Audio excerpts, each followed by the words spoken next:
जय श्री ओम नमः सिद्धेभ्यः। जय श्री ओम नमः सिद्धेभ्यः।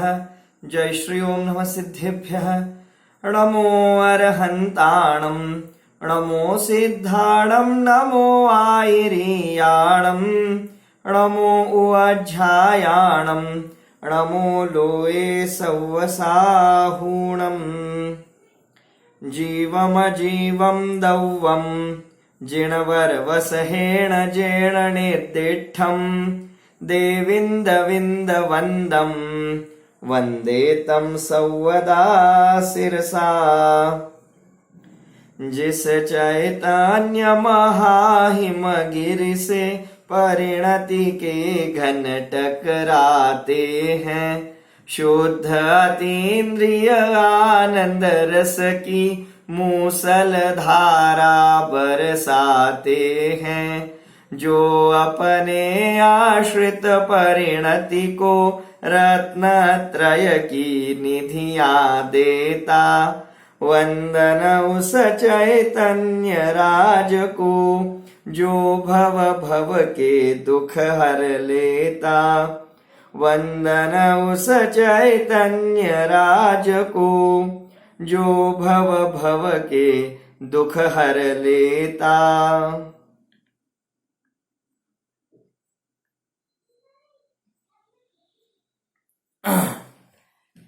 आचार्य श्री नेमिचंद्र सिद्धांतीदेव विरचित बृहद्रव्य संग्रह ग्रंथाच्या आधारे आपण चर्चा करतो आहोत आणि द्वितीय गाथेच्या आधारे आपली चर्चा सुरू होत आहे। या बृहद्रव्य संग्रह ग्रंथामध्ये नावाप्रमाणेच समस्त द्रव्यांचं वर्णन करण्यात आलेलं आहे आणि म्हणूनच हा आगम प्रधान ग्रंथ आहे। बरेच वर्ष स्वाध्याय केल्यानंतर सुद्धा आपल्या अंतरंगात वस्तू स्वरूपाला जाणण्याविषयी काही मूलभूत शंका राहतात आणि शास्त्रांमध्ये आलेल्या विविध कथनांविषयी आपल्या अंतरंगामध्ये काही ना काही संशय किंवा काही ना काही शंका राहतात।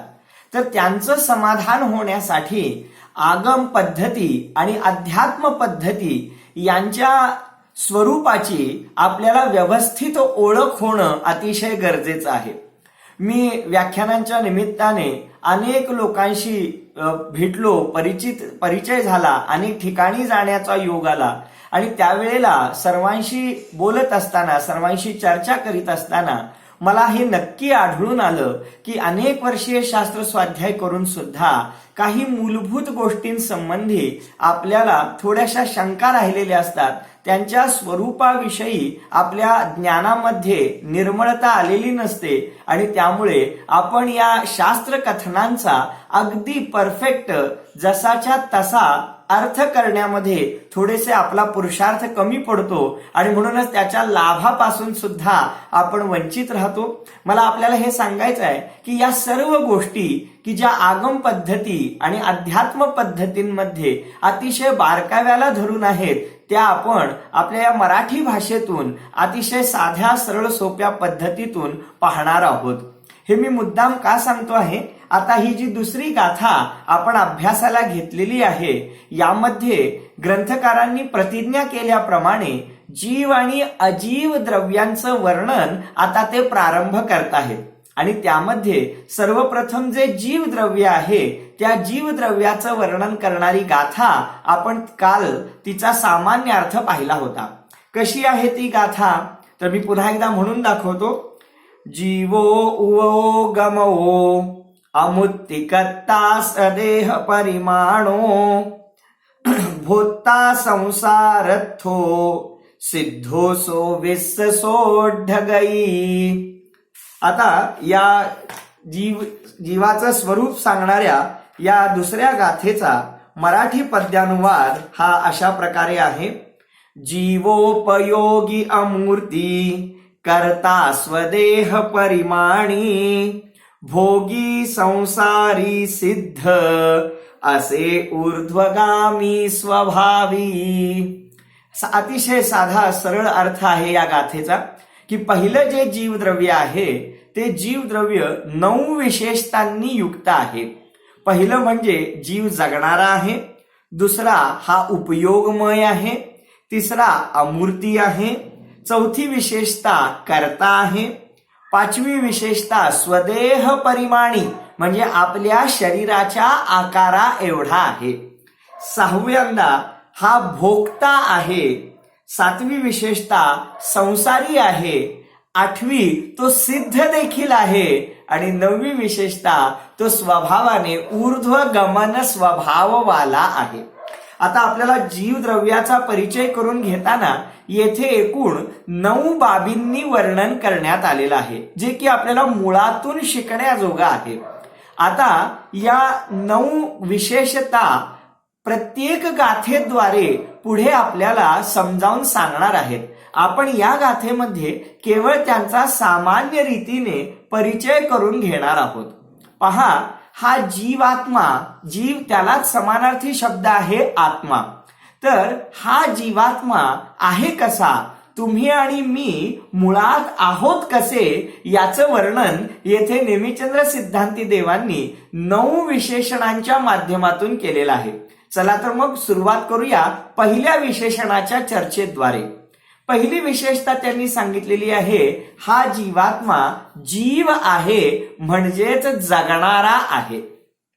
आता जगण्याचा अर्थ आपण काल विशेष रीतीने पाहिला होता की जगणं म्हणजे काय. तर जगणं म्हणजे आपल्या जीवनामध्ये जे काही परिणमन होत आहे, जो काही बदल घडतो आहे, तो बदल घडत असताना आपण त्याला अनुभवू शकतो, हेच आपलं जगणं आहे. बघा ना, तुम्ही आम्ही हे मनुष्य जीवन जगत आहोत, त्याच वेळेला अनेक अजीव पदार्थ सुद्धा आपल्या आजूबाजूला आहेत. पुस्तक आहे, घड्याळ आहे, घर आहे, भिंत आहे, दिवा आहे. तर अशा प्रकारे अनेक गोष्टी आपल्या आजूबाजूला, दरवाजा, खिडक्या, अशा अनेक वस्तू आपल्या आजूबाजूला आहेत. परंतु त्या जरी आपल्या आजूबाजूला असल्या आणि त्यांचं परिणमन होत असलं, परिणमन याचा अर्थ त्यांच्यामध्ये होणारा बदल, तर त्यांचं सुद्धा परिणमन सुरू आहे. काळ प्रवाहाबरोबर त्याही वाहत चालल्या आहेत, त्यांचं देखील अस्तित्व प्रवर्तमान होत आहे. परंतु त्या वस्तू जगताहेत असं म्हणत नाही आपण. आणि आपण आपल्याला बाकी म्हणतो की आपण जगतो आणि कालांतरानं मरण देखील होतं. म्हणजे हे जगणं आणि मरणं हे आपल्या बाबतीत तर शक्य होतं, परंतु या अजीव गोष्टींच्या बाबतीत शक्य होत नाही. हाच मुळातला भेद आपण काल समजावून घेण्याचा प्रयत्न केला होता. आता आज आपण नेमकी चर्चा करूया की हे जगणं आणि मरणं नेमकं काय असतं. काय आपल्याला माहितीये, जन्म कशाला म्हणतात, मरण कशाला म्हणतात. तुम्ही म्हणाल आम्ही इतके अनुभव घेतले, इतके पावसाळे आम्ही पाहिले आणि आम्हाला ठाऊक असणार नाही का की जन्म म्हणजे काय, मरण म्हणजे काय. सांगा बघूया, जन्म म्हणजे काय. तर हा जीवात्मा जन्म घेतो म्हणजे मातेच्या उदरातून प्रकट होतो, तर याचं नाव जन्म. आणि मरण म्हणजे काय घडतं, तर माणसाचा श्वासोश्वास थांबतो आणि त्याच्यामधून आत्मा निघून जातो. ही सर्वसाधारणपणे जन्म आणि मरणाची अशी व्याख्या किंवा वर्णन करता येईल. परंतु यामध्ये विचार करण्यासारखी गोष्ट आहे की जन्म होतो म्हणजे नेमका कुणाचा जन्म होतो आणि मरण घडतं म्हणजे नेमकं मरण कुणाचं घडतं. पहा ना, मरण समयी काय घडतं, तर शरीर तर समोर पडून राहतं, परंतु त्याच्यामध्ये जो जाणणारा, जो पाहणारा, जो सुखदुःखाचा अनुभव करणारा, जो चैतन्य स्वरूप तत्वरूप आत्मा आहे, तो त्या शरीराला सोडून निघून जातो.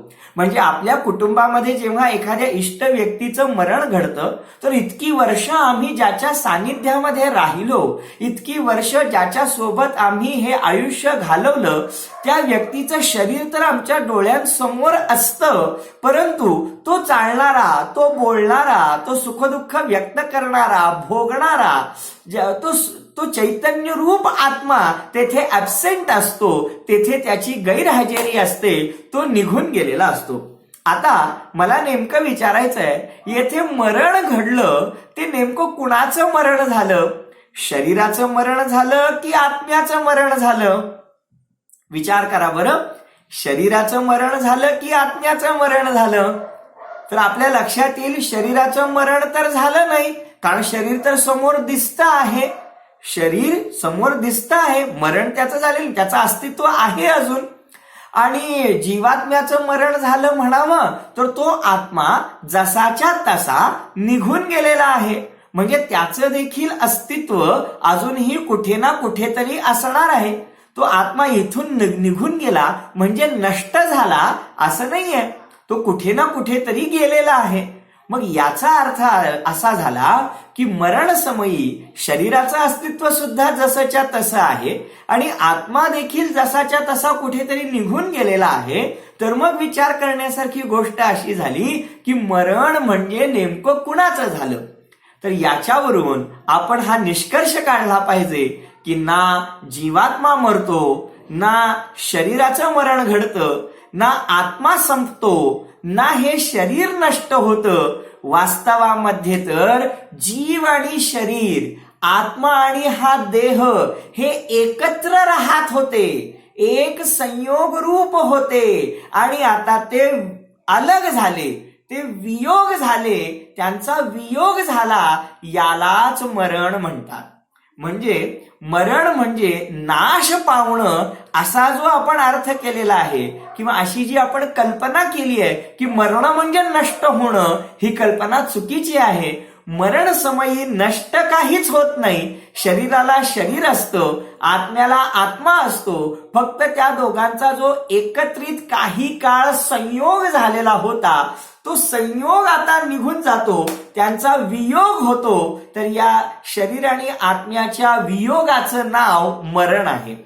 असं जर असेल तर जन्माचं नाव काय म्हणता येईल? जन्म कशाला म्हणता येईल? तर मग त्याचं उत्तर आहे की आत्मा पहिल्यापासून आहे, शरीराचे परमाणू सुद्धा पहिल्यापासून या विश्वामध्ये आहेत.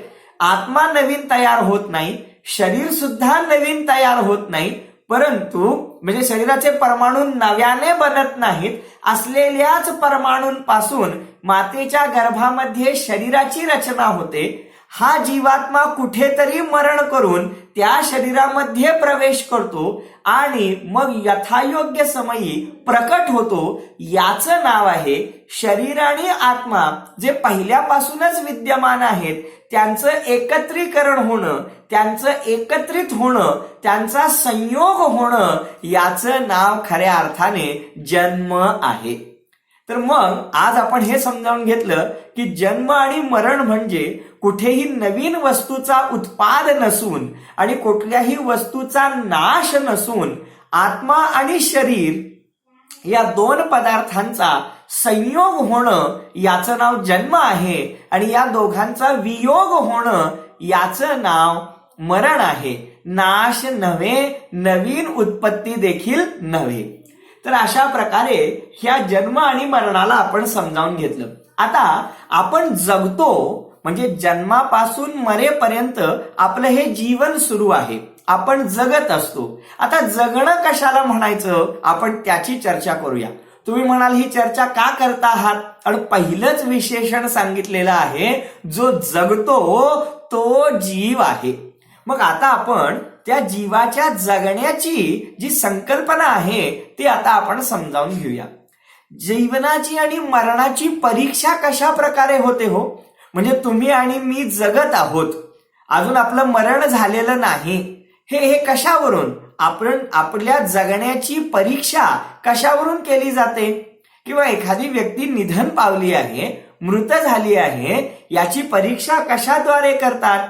तर आपल्याला मग ठाऊक आहे, आपण सगळेजण अनुभवी आहात, अशा प्रसंगांना आपण पाहिलेलं आहे. तर अशी शंका आली की एखाद्या व्यक्तीचं निधन तर झालं नाही, तर डॉक्टरांना बोलावलं जातं आणि मग ते चेक करतात. काय चेक करतात? तर ते श्वासोश्वास चालू आहे का पाहतात, विशिष्ट प्रकारे डोळ्यांमध्ये पाहतात, नाडी परीक्षण करतात आणि मग त्या विशिष्ट लक्षणांच्या द्वारे ठरवतात की आता ही व्यक्ती जिवंत आहे अथवा निधन पावलेली आहे किंवा त्या व्यक्तीचं मरण झालेलं आहे. थोडक्यात या अशा लक्षणांच्या द्वारे हा जीवात्मा जगतो, हा जगत आहे की मरण पावलेला आहे हे ठरवलं जातं. आता अशी जी काही बाह्य लक्षणं, काळजीपूर्वक ऐका हो, अशी जी काही बाह्य लक्षणं की ज्या लक्षणांच्या द्वारे ही व्यक्ती किंवा हा पशु, हा पक्षी, कोणताही जीव हा सध्या जगतो आहे याची परीक्षा केली जाते, त्याला म्हणतात व्यवहार प्राण. त्याला काय म्हणतात? व्यवहार प्राण. त्याचं नाव आहे व्यवहार प्राण. आणि या व्यवहार प्राणांच्या द्वारे हा जीवात्मा जगताना आपण पाहू शकतो, त्याची परीक्षा करू शकतो. समजलं का? म्हणजे हा श्वासोश्वास आहे, त्याच्या 5 इंद्रिय आहेत, मन वचन कायेचं बळ आहे, आयु आहे. आता याची चर्चा पुढच्या गाथेमध्ये खूप विस्ताराने येणार आहे, म्हणून मी त्याची चर्चा येथे करत नाहीये. पण आपण लक्षात घ्या की श्वासोश्वासादी जी काही लक्षणं आहेत की ज्या लक्षणांच्या द्वारे अमुक एक व्यक्ती जीवन जगतो आहे याचा मेडिकली सुद्धा निर्णय करता येतो, तर त्या प्राणांना त्याला प्राण आहेत असं म्हटलं जातं. कारण ते प्राण आहेत, त्यांच्याद्वारे आपण जीवन जगत असतो आणि म्हणून त्यांना व्यवहार प्राण म्हटलेलं आहे. आता जर एखाद्या व्यक्तीचा श्वासोश्वास थांबला, हृदयाचे ठोके थांबले, नाडी थांबली सर्व प्रकारे, तर मग आपण म्हणतो की आता ती व्यक्ती मृत झाली, निधन झालं त्या व्यक्तीचं. आता मला सांगा, तो जो जीवात्मा जो जीवन जगत होता, आता त्याचे हे प्राण संपून गेले, त्याचे हे प्राण नष्ट झाले, म्हणून त्या व्यक्तीचं निधन झालं हे खरं आहे.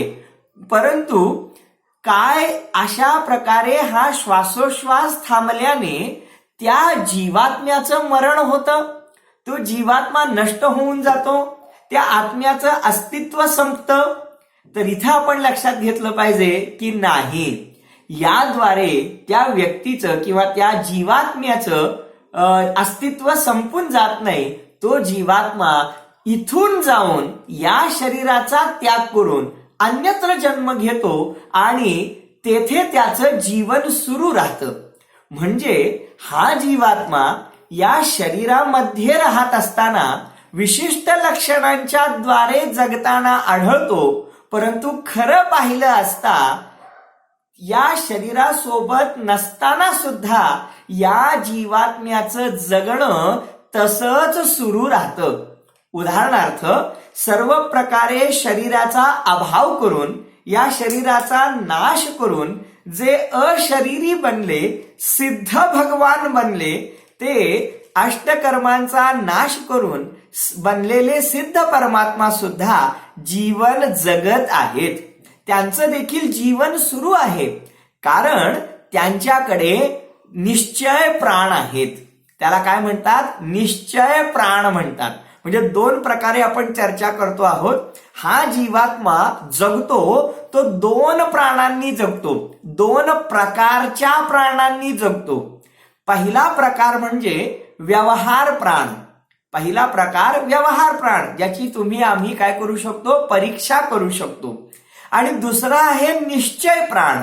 निश्चय प्राण म्हणजे शरीरामध्ये राहत नसताना सुद्धा हा जीवात्मा खऱ्या अर्थाने आपल्या अंतरंग जीवत्व शक्तीने म्हणजे चैतन्याने जगतो, त्यालाच येथे निश्चय प्राण म्हणतात. काय अद्भुत आहे, काय सुंदर आहे. मी आता याची आणखी व्याख्या करून सांगतो की येथे व्यवहार प्राण आणि निश्चय प्राण कशाला म्हणतात. पहा ना, डॉक्टरांनी येऊन परीक्षा केली की श्वासोश्वास वगैरे इत्यादी सगळी शरीराची जी जिवंत असण्याची लक्षणं आहेत त्यांची परीक्षा केली. तर ती जी परीक्षा केली त्यांचं नाव आहे व्यवहार प्राण. आणि त्यानंतर सुद्धा अनेक वेगवेगळे प्राण सुद्धा आपण आरोपित करतो. उदाहरणार्थ, एखादी व्यक्ती निधन पावल्यानंतर त्यांच्या जवळच्या व्यक्तींना निश्चितच शोक होतो आणि शोक झाल्यानंतर ते लोक म्हणू लागतात, तू माझ्याबरोबर बोलत का नाहीस, तू आता काही अन्न का खात नाहीस. आणि जर एखादी व्यक्ती खूप चिडत असेल, रागावत असेल, तर तू माझ्यावर रागावत का नाहीस. एखादी व्यक्ती समजावून सांगणारी असेल तर आता मला कोण समजावून सांगणार. अशा प्रकारे त्यांचे इष्ट आप्तेष्ट लोक रडतात किंवा शोक व्यक्त करतात. आता त्या व्यक्तीचं जे रागावणं बंद झालं, त्या व्यक्तीचं जे हसणं बंद झालं, त्या व्यक्तीचं जे रागावणं, हसणं, समजावून सांगणं, चिडणं, अशा ज्या क्रिया तो पूर्वी करत होता, वेगवेगळ्या भावना व्यक्त करीत होता, ते आता बंद झालेलं आहे आणि त्यामुळे ते लोक शोक करताहेत. ते त्याचे खऱ्या अर्थाने प्राणच आहेत. म्हणजे ज्या ज्या क्रिया पूर्वी करून त्याच्यातलं चैतन्य व्यक्त होत होतं, ती व्यक्त होणं म्हणजे व्यवहार प्राण आहेत आणि त्या जीवाचं वास्तविक जगण्यासाठी कारणीभूत त्या जीवाची जीवत्व शक्ती, त्या जीवामध्ये असणारे अनादि अनंत गुण, ज्ञान, हेच त्याचं चैतन्य रूप वैभव जे आहे ते त्याचे निश्चय प्राण आहेत. अशा प्रकारे हा जीवात्मा अनादि काळापासून अनंत काळापर्यंत आपल्या या निश्चय प्राणांनी जगतो, म्हणजे आपल्या चैतन्य शक्तीने जगतो. आणि व्यवहारामध्ये किंवा ठराविक प्रकारचं हे शरीर धारण केल्यानंतर वेगवेगळ्या गतींमध्ये, वेगवेगळ्या योनींमध्ये प्रवेश केल्यानंतर मग त्या शरीराच्या माध्यमातून, इंद्रियांच्या माध्यमातून, श्वासोश्वासाच्या माध्यमातून, आयुष्याच्या माध्यमातून तो जे जीवन जगतो, त्या प्राणांना येथे व्यवहार प्राण असं म्हटलेलं आहे. तर अशा प्रकारे येथे जीवाच्या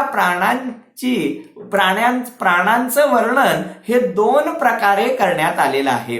जीव जगतो ते म्हणजे स्वतःच्या एकतर या निश्चय प्राणांच्या द्वारे, चैतन्याद्वारे, आणि दुसरी गोष्ट तो व्यवहार प्राणांद्वारे जगतो, म्हणजे जी काही आपण आता लक्षणं पाहिली ती या पर्यायजन्य किंवा या अवस्थेमध्ये असणाऱ्या लक्षणांच्या माध्यमातून जगतो. आता ही चर्चा करण्याचं कारण काय आहे ते समजून घेणं फार महत्वाचं आहे. जो जीवात्मा, काळजीपूर्वक ऐका हो, मूळ गोष्ट आली, जी गाठ बांधून घ्यायची आहे ती गोष्ट आली, की जो जीवात्मा या दोन्ही गोष्टी खऱ्या आहेत, म्हणजे जीव व्यवहार प्राणांनी जगतो हे देखील खरं आहे आणि जीव निश्चय प्राणांनी जगतो हे देखील खरं आहे. परंतु जो जीवात्मा केवळ या व्यवहार प्राणांच्या द्वारेच मी जगतो आणि हे व्यवहार प्राण संपले म्हणजे मी पण नष्ट होईन, अशा प्रकारची धारणा करतो, तो सदा काळ मरणाच्या भीतीने, स्वतःच्या अस्तित्व नष्ट होण्याच्या भीतीने सदा काळ भयाक्रांत राहतो. आणि याउलट जो जीवात्मा स्वतःच्या मी चैतन्य शक्तीद्वारे जगणारा आहे, माझ्या ज्ञान दर्शनाने जगणारा आहे, अनादि अनंत अस्तित्वाद्वारे मी जगणारा आहे, आणि हे श्वासोश्वास थांबू शकतात, हे शरीराचं हलनचलन थांबू शकतं, हे 5 इंद्रियांचा संयोग झालेला वियोग होऊ शकतो, परंतु माझी चैतन्य शक्ती कधीही कुणीही माझ्यापासून हिरावून घेऊ शकत नाही. अशा प्रकारे स्वतःच्या चैतन्य शक्तीचा विश्वास ठेवणारा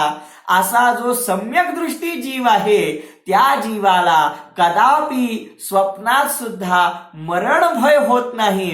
आणि म्हणून येथे या चैतन्य रूप प्राणांनी जगण्याचा जो जीवाचा स्वभाव आहे त्याची श्रद्धा करायला सांगतात. आणि त्या श्रद्धेद्वारे या व्यवहार प्राणांचा उद्या भविष्यामध्ये सदा काळासाठी जरी त्याग झाला तरी सुद्धा या जीवाचं अस्तित्व संपुष्टात येत नाही, हा जीवात्मा कधीही नष्ट होत नाही. अशा प्रकारची श्रद्धा केल्याने जीव मरण समयी सुद्धा, संलेखने समयी सुद्धा, अपघात प्रसंगी सुद्धा, रोगग्रस्त दशेमध्ये सुद्धा स्वतःच्या चैतन्य प्राणांचा विश्वास करून, स्वतःच्या या चैतन्य प्राणरूप शक्तीला अनुभवून स्वतःचं अमरत्व खऱ्या अर्थाने अनुभवून हा मृत्यूच्या भयावर सुद्धा मात करू शकतो, परिणामांची स्थिरता करू शकतो, स्वतःच्या चंचल परिणामांना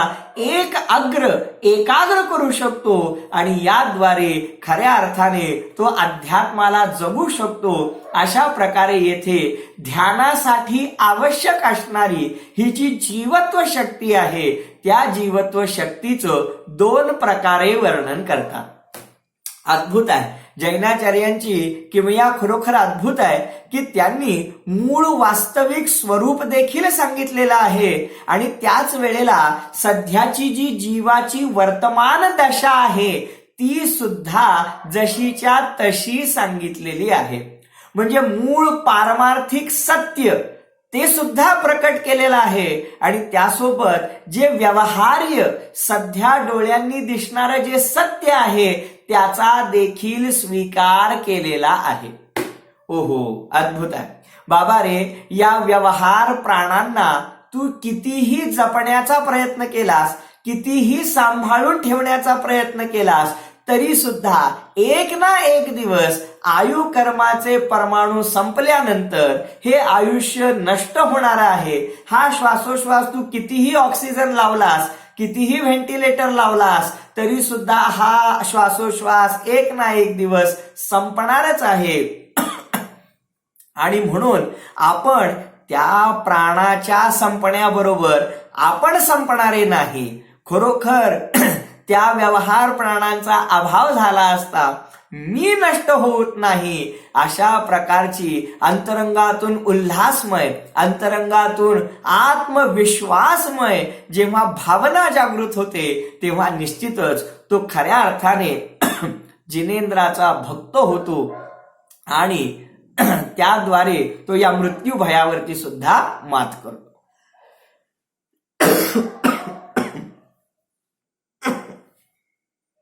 तर अशा प्रकारे अतिशय सुंदर वर्णन आलेलं आहे की जीवात्मा कसा आहे.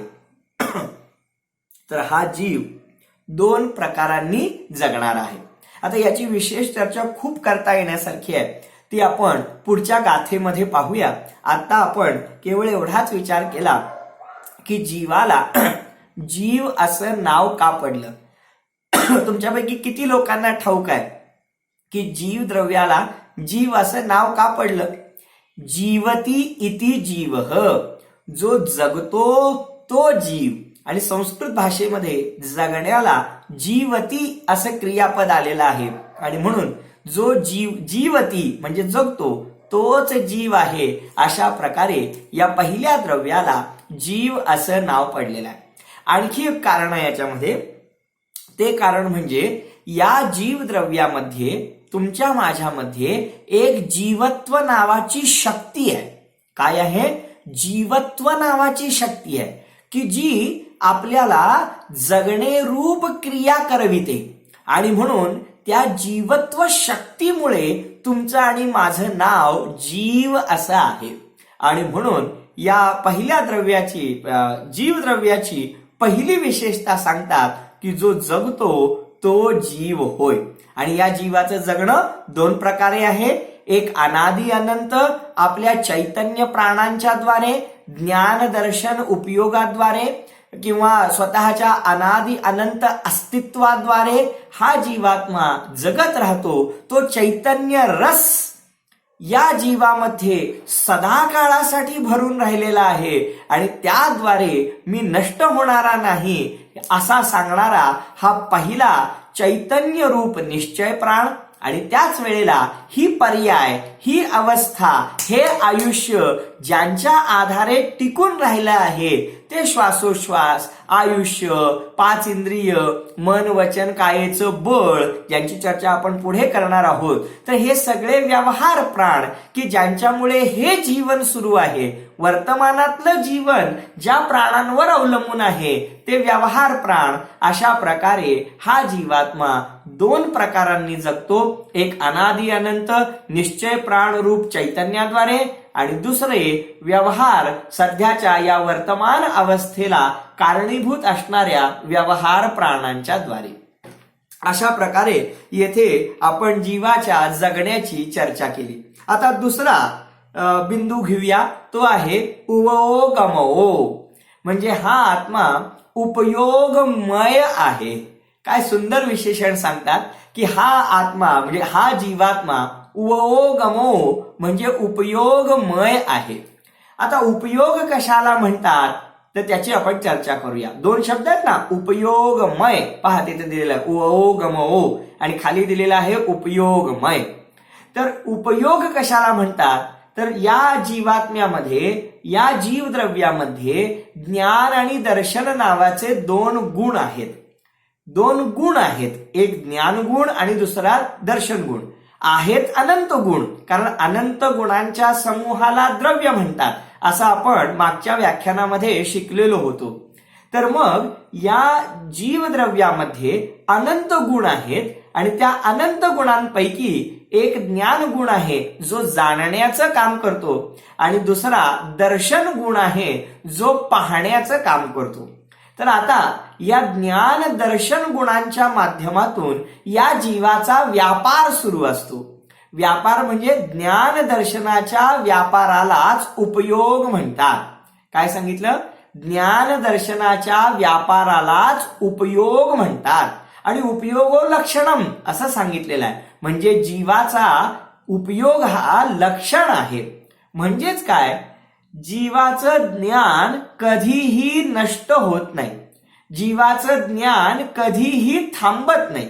24 तास 12 महिने सदा काळ हा ज्ञानोपयोग म्हणजे ज्ञान जाणणं कधीही थांबत नाही. म्हणून या ज्ञान आणि दर्शनाच्या व्यापाराला उपयोग असे म्हणतात आणि हा जीवात्मा उपयोगमय आहे. आता या मय शब्दाची थोडी चर्चा करूया. मय म्हणजे काय? मय म्हणजे त्यांनी अगदी एक रूप असलेला. काय सांगितलंय? एक रूप असलेला. तुम्हाला ज्ञान आहे की नाही हो? ज्ञान आहे म्हणून तर तुम्ही ऐकता आहात, समजावून घेत आहात. माझ्यामध्ये ज्ञान आहे म्हणून मी तुम्हाला सांगण्याचा प्रयत्न करतो आहे. प्रत्येक जीवात्म्यामध्ये ज्ञान हे आहेच, कमी असो जास्त असो, परंतु प्रत्येक जीवद्रव्यामध्ये ज्ञान आणि दर्शन हे असतेच. आणि म्हणून या ज्ञान दर्शनाच्या व्यापाराला, ज्ञान दर्शनाच्या घटाबढीला, ज्ञान दर्शनाच्या परिणमनाला काय म्हणतात? उपयोग असे म्हणतात. आता उपयोगमय म्हणजे काय? मय सांगतो. खूप छान चर्चा आहे. आपल्यातल्या माता भगिनींनी लाडू बनवला असेल. लाडू आपण सगळेजण लाडू बनवतो, खातो. तर लाडू बनवताना काय करतो? समजा आपण बेसनचा लाडू बनवला तर काय करतो आपण? तर ते विशिष्ट प्रकारचं पीठ घेऊन त्याच्यामध्ये सगळा मसाला घालून, साखर वगैरे घालून आपण तो लाडू बनवतो आणि अतिशय सुंदर स्वादिष्ट असे लाडू आपण खातो. आता मला एक विचारायचं आहे आपल्याला की अशा प्रकारचा जो लाडू बनवला त्याच्यामध्ये गोड होण्यासाठी आपण काय केलं हो? तर आपण त्याच्यामध्ये साखर घातली, बरोबर आहे ना? म्हणून तर तो गोड झाला. आता कल्पना करा की तो लाडू आहे आणि त्याच्यामध्ये साखर मिक्स केलेली आहे. परंतु जर आपण केवळ साखरच घेतली आणि साखरेचा लाडू बनवला, काय सांगितलं? पीठ वगैरे काही नाही घेतलं, फक्त साखर घेतली आणि साखरेचा लाडू बनवला. संक्रांतीला वगैरे बनवतात की नाही? तर साखरेचेच सगळे दागिने, साखरेचेच पदार्थ बनवतात. आता कल्पना करा की साखरेचा लाडू आपल्या हातामध्ये आहे, तर आता त्या लाडूमध्ये साखर सोडून आणखी काय काय आहे? काहीही नाही. त्या लाडूला कुठूनही पहा, कुठूनही चाखा, आता साखरेशिवाय काहीही मिळणार नाही. आदी, मध्य, अंत कुठेही पहा, केवळ साखर आणि साखरच दिसेल. तर तो लाडू जो आहे ना, लाडू तो साखरमय आहे. काय शब्द सांगितला? मय. तो लाडू साखरमय आहे. म्हणजे त्या लाडूमध्ये साखरच साखर आहे, कुठूनही पहा. अगदी त्याचप्रमाणे येथे सांगतात की हा जीवात्मा उपयोगमय आहे, म्हणजे चैतन्यमय आहे. म्हणजे ह्या जीवात्म्यामध्ये चैतन्य सोडून आणखी काहीच नाही. जडता नाही, अन्य द्रव्यांचे गुणधर्म नाहीत. हा जीवात्मा चैतन्य रसाने युक्त आहे, उपयोगमय आहे, म्हणजेच यामध्ये ज्ञान दर्शनाचा व्यापार रूप चैतन्य सर्वत्र व्यापलेलं आहे. या जीवात्म्याला कुठूनही पहा, हा आत्मा आपल्याला उपयोगमयच दिसेल. हो, खूप सुंदर. म्हणजे या जीवात्म्याचा अनुभव करायचा आहे आम्हाला. बरेच लोक म्हणतात की आम्हाला आत्म्याचा अनुभव घ्यायचा आहे, ध्यान करायचं आहे, मग आम्ही ते कसं करणार? अरे तेच सांगतात की या आत्म्याचं लक्षणच उपयोगमय आहे. त्या उपयोगाचा दोर पकडून आपण या चैतन्यामध्ये प्रवेश करू शकतो. जसा एखादा गिर्यारोहण करणारा, जसा एखादा पर्वतारोहण करणारा व्यक्ती पहिल्यांदा तो दोर पर्वताच्या वरती टाकतो आणि मग त्या दोराला धरून तो पर्वताच्या शिखरावरती जातो. अगदी त्याचप्रमाणे या चैतन्य स्वभावातला तो स्वभावाचा दोर उपयोग रूपाने पर्यायी मध्ये प्रत्येक अवस्थेमध्ये तो व्यक्त होतो आहे. बस त्या पर्यायीतल्या त्या उपयोग रूपी दोराला पकडून आपण आपल्या द्रव्य स्वभावापर्यंत म्हणजेच आपल्या निज आत्म्याच्या साक्षात्कारापर्यंत पोहोचू शकतो. आणि म्हणूनच त्याला उपयोगो लक्षणम अशा प्रकारे लक्षण रूप सांगितलेलं आहे. तो उपयोग म्हणजे काय हे आपण समजावून घेणार आहोत आणि त्याला पकडून आपण आपल्या निज आत्म्याच्या अनुभूतीपर्यंत कसं जायचं याचंच वर्णन करणारा हा संपूर्ण बृहद्रव्य संग्रह नावाचा ग्रंथ आहे. आता तर केवळ शब्दांचा परिचय सुरू आहे. अजून भरपूर तत्व, अजून भरपूर सुंदर सुंदर गोष्टी आपल्याला शिकायला मिळणार आहेत.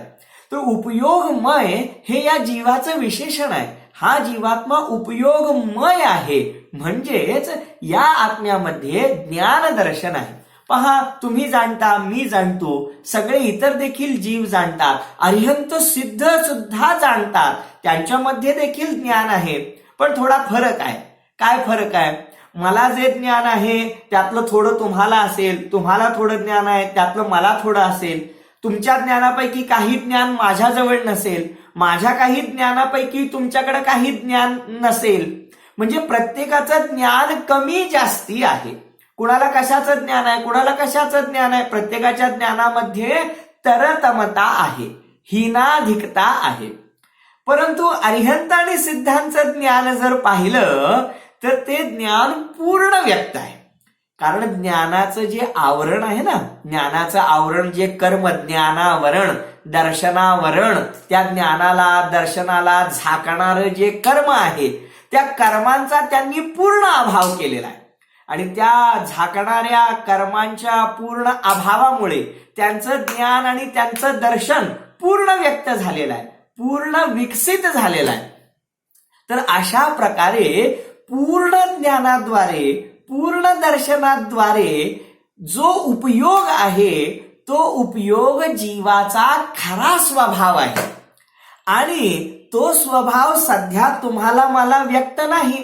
तेवढं ज्ञान आणि दर्शन तुम्हाला आम्हाला व्यक्त नाही सध्याच्या अवस्थेमध्ये. थोडं व्यक्त आहे, थोडं अव्यक्त आहे.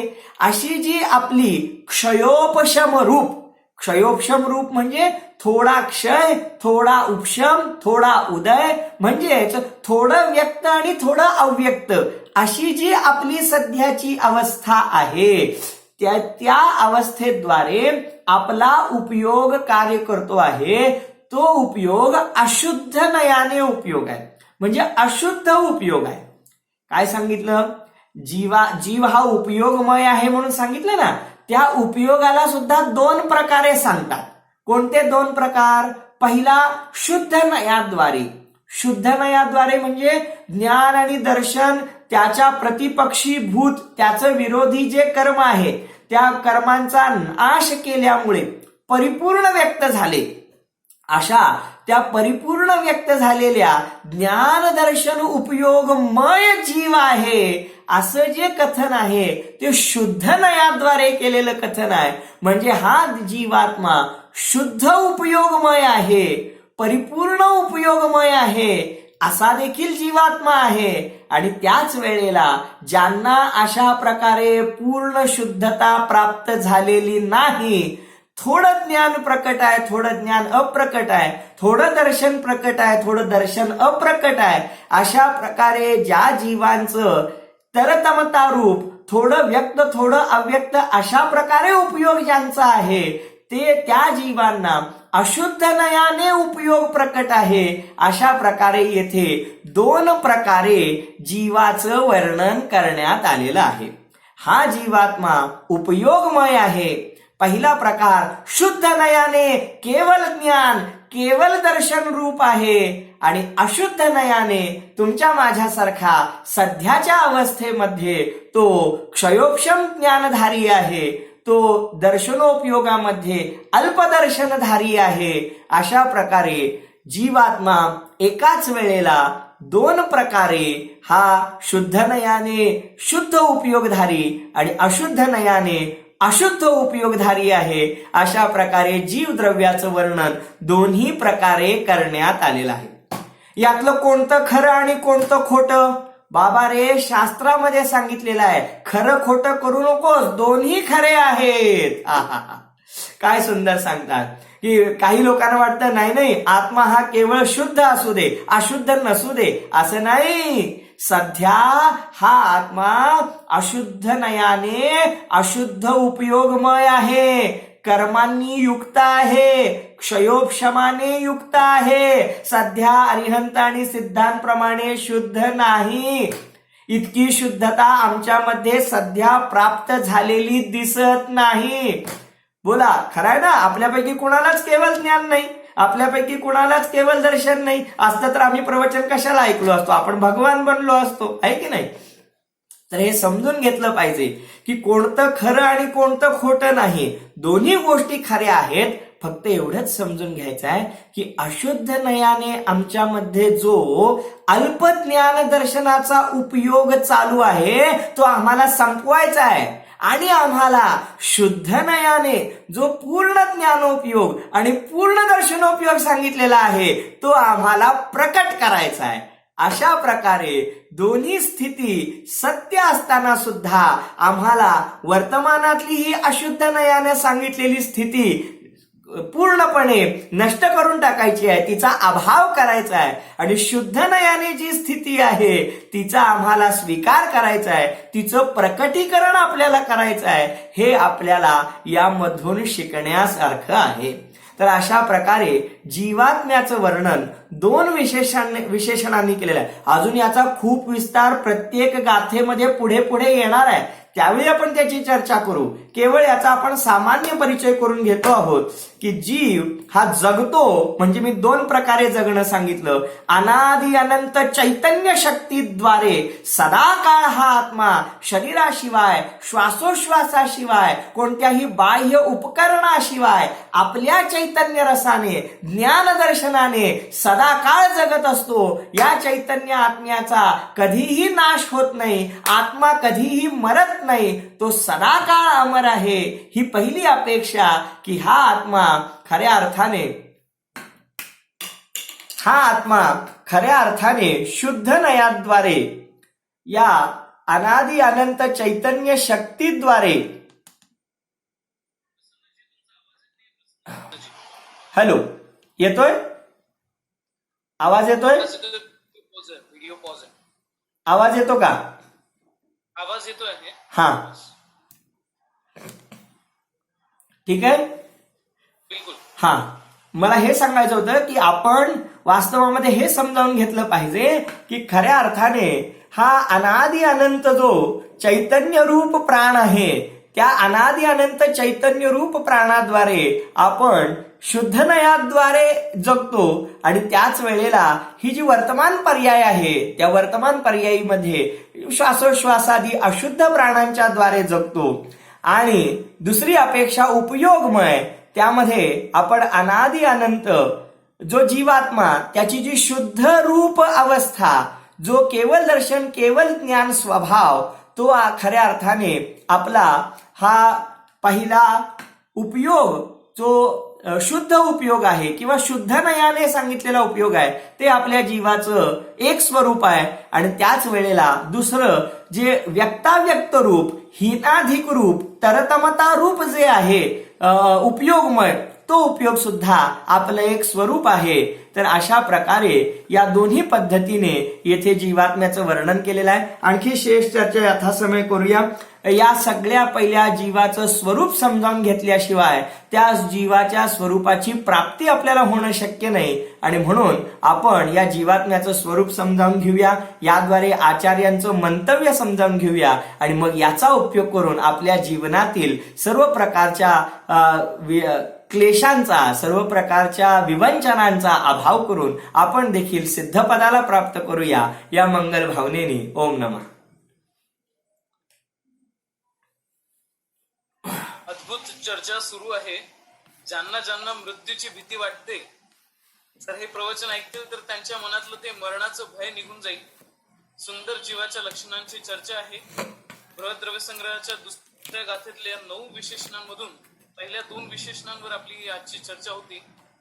जीव आणि उपयोगमय यावर आपले काही 3 प्रश्न मी काढलेले आहेत आजचे. पहिला